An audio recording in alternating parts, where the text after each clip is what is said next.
Hi there. We're going to go over how to create a lesson in Almanack today.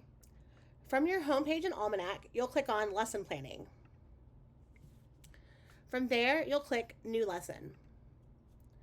Select a course. Then you can even assign your lesson to a unit in your course, if you have those set up already. And then enter the lesson title. Then click Create Lesson. This will give you learning objectives created by AI. If you don't like them, you can edit them to your liking or regenerate using AI. You can also add your curriculum expectations from your state standards that have been uploaded by Almanack. You can add your own, or you can even import them. So I'm going to select some that have been added from Almanack. And I'm going to save those in my lesson. Then I'm going to click Create Lesson Plan. You have two choices here. You can use this template, or you can modify the template or create your own.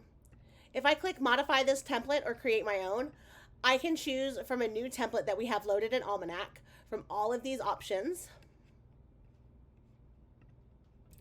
or I can upload my own. Let's use our standard lesson plan for today. I'm going to click Use this template. It's now created a lesson plan for me on trench warfare. I can regenerate any of my sections or edit them myself. I can also add a date. If I want to add another day, I can click Add Another Day, or I can click in the box to change the date. Once I'm ready to export my lesson plan, I can click the Export Lesson Plan button and export to PDF, Google Docs, or Word. That's how you create a lesson plan in Almanack. See you next time. Bye.